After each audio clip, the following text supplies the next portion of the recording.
Okay.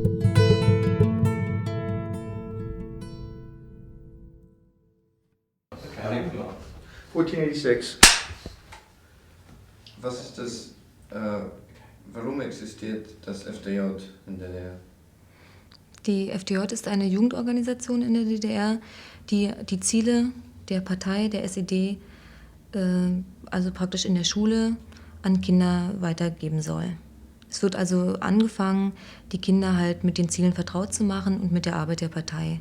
Und das natürlich nicht im großen Umfeld, sondern eben auf Schule programmiert. Und es werden eben also Ziele rausgegeben, wo dann eben in der Schule darüber gesprochen wird, wo über aktuelle Themen in der Zeitung berichtet wird, in der Schule diskutiert wird. Und man will in Erfahrung bringen, eben auch, was die Schüler denken oder Einfluss eben darauf nehmen, auf bestimmte Meinungen oder hören überhaupt, wie die Meinung in der Klasse zum Beispiel existiert.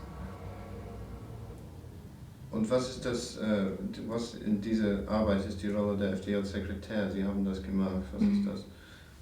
Ich habe selbst als FDJ-Sekretärin gearbeitet.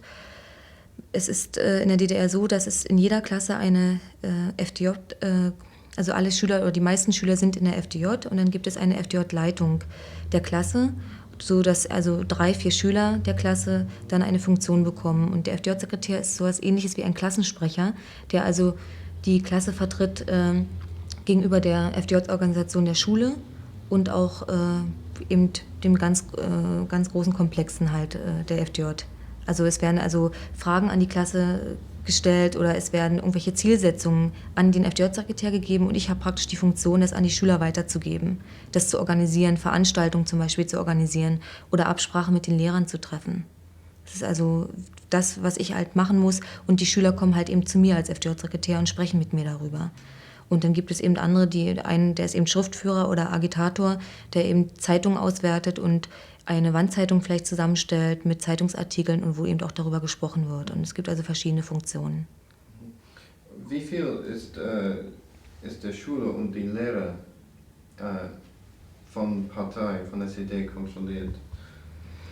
Die Lehrer sind alle kontrolliert von der SED. Es gibt also zum Beispiel Parteiversammlungen in den Schulen für die Angestellten. Das ist das Gleiche. Es passiert also auch in den Betrieben. Es passiert also auch in den Kindertagesstätten, im Kindergarten oder in der Kinderkrippe.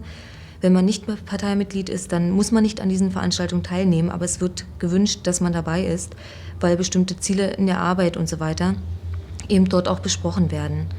Und auch über politische Themen eben diskutiert wird mit den Leuten. Und da bekommt eben der eine oder andere vielleicht einen Auftrag und muss eben einen Vortrag halten oder eben über bestimmte Sachen halt sprechen. Ne? Und über die Arbeit wird auf jeden Fall immer in der Schule und im Kindergarten mit den Erziehern gesprochen. Und es gibt also einen Bildungs- und Erziehungsplan im Kindergarten und in der Schule existiert ein Lehrplan, nach dem die Lehrer also arbeiten müssen. Da stehen Ziele drin, die wichtig sind, den Kindern zu vermitteln, also innerhalb eines Jahres oder in welcher Altersstufe die Kinder eben einen bestimmten Wissensstand erreicht haben müssen. Und wie ist das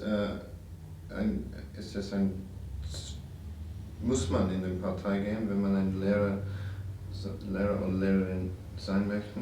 Oder ist das freiwillig? Oder war es beispielsweise von der FDGB auch? Ja, also es ist irgendwo freiwillig. Wir haben immer gesagt, es ist ein freiwilliger Zwang. Im Grunde genommen wird man da hingedrängt, weil man immer und immer wieder gefragt wird oder auch teilweise unter Druck gesetzt wird. Es wird also auf jeden Fall gern angesehen, wenn man in der Partei ist. Also im FDGB sollte man auf jeden Fall sein. Das wird also auf jeden Fall angestrebt, weil man soll ja eine Vorbildwirkung haben. Man soll ja als Erzieher den Kindern als Vorbild vorausgehen oder auch gleichzeitig eben für die Eltern. Ne? Und deshalb ist es eben wichtig, dass man in der Partei ist oder im FDGB. Ich bin nicht Mitglied im FDGB gewesen, das ist der Freie Deutsche Gewerkschaftsbund. Und an mich wurde mehrmals die Frage gestellt, warum ich dort nicht reingehen will. Es wurden Aussprachen mit mir geführt und es wurde mir auch gesagt, wenn ich also nicht in den FDGB eintrete, dass ich also mit Problemen zu rechnen hätte und dass mein Anerkennungsjahr nach meiner Ausbildung im Kindergarten nicht anerkannt werden würde, wenn ich eben nicht in den FDGB eintrete. Jetzt arbeiten Sie ein bisschen hier mit der Gesellschaft für Menschenrechte. Was sind die größten Probleme für Menschenrechte in der DDR? Ich bin Mitglied in der Internationalen Gesellschaft für Menschenrechte und wir betreuen Personen und Familien, die also an uns herantreten mit der Bitte also sie wollen eben ausreisen und wir helfen diesen Familien, indem wir hier die zuständigen Behörden anschreiben und diese Menschen also erstmal mit ihren Daten und so weiter hier also auch melden, denn wenn unsere Regierung nicht Bescheid weiß, dann weiß man ja eben nicht, dass da jemand ausreisen will und wir kümmern uns eben auch darum, dass eben Päckchen geschickt werden, weil viele eben ihre Arbeit verlieren oder sehr wenig eben verdienen und eben Kinder haben und eben dann doch Schwierigkeiten haben, sich halt im Monat halt eben zu leben. Und da unterstützen wir das eben durch Päckchensendungen. Und eben viele Probleme sind eben, dass man nicht weiß, wann man ausreisen kann. Also diese Ungewissheit. Man hat den Ausreiseantrag gestellt und muss praktisch warten. Man ist auf die Entscheidung ja des Staates angewiesen oder der Polizei. Und man muss halt also mit Hausdurchsuchungen rechnen oder dass die Polizei nach Hause kommt oder man muss eben zu mehreren Gesprächen auch hingehen und dort eben Stellung beziehen, warum man ausreisen will und so weiter. Man muss also Gründe nennen. Und es kann eben auch sein, dass man ins Gefängnis gehen muss, dass einem die Kinder weggenommen werden, ins Heim kommen. Also das sind alles Sachen, die eben passieren und vorkommen. Klar. Ja. Also wie können Sie mal ein bisschen von das tägliche Leben in DDR erklären? Also was meinen Leute von dieser Kontrolle? Sind sie ist es sehr öffentlich, dass es diese Kontrolle gibt und man kann nicht reden oder was? Es ist öffentlich, dass man kontrolliert wird. Also den Leuten ist es bekannt, man merkt es, man spürt es im ganzen Leben, ob man arbeitet, ob man in die Schule geht. Und man ist eigentlich sehr unzufrieden mit seinem Leben. Man weiß auch nicht, wie man das ändern soll. Man hat auch Angst, etwas darüber zu sagen. Man kann nicht einfach draußen sich irgendwo hinstellen und mit Leuten also offen diskutieren oder so. Das ist also sehr schwierig. Und das macht man meistens eben, dass man sich eben zurückzieht, in sein eigenes Haus eben zurückzieht und eben auch kaum weggeht, weil man so unzufrieden ist. Man will einfach gar nicht mehr raus. Man ist nach der Arbeit froh, wenn man zu Hause ist, wenn man die nötigsten Sachen erledigt hat oder bekommen hat.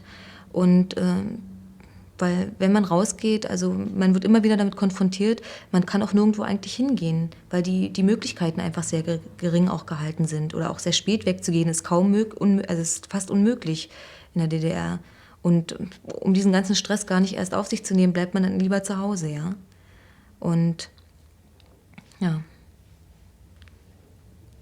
Können Sie ein paar Beispiele geben von dieser Militarisierung in der Schule, ganz von unten, also vom Anfang, von den kleinen Kindern, wie es konkret gemacht ist?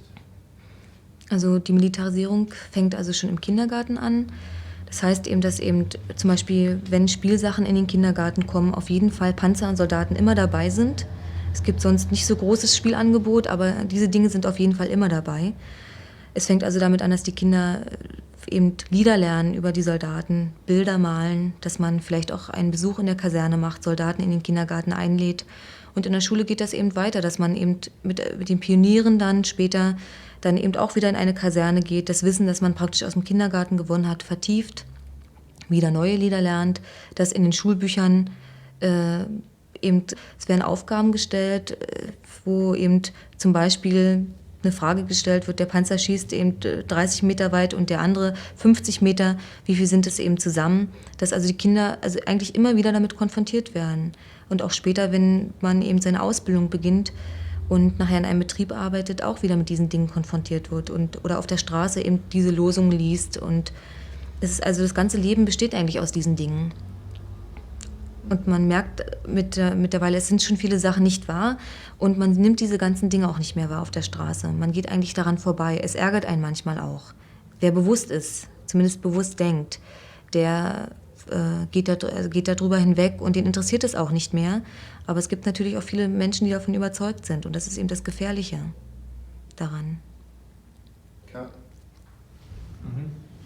Okay. Soll ich gleich, oder? Ja, Sie können gleich.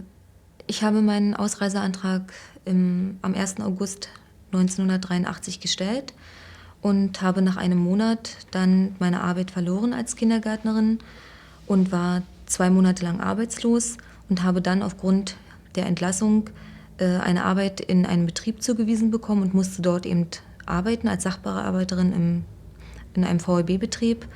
und habe 8 Monate dort arbeiten müssen und konnte dann ausreisen. Ja, reicht es? Okay.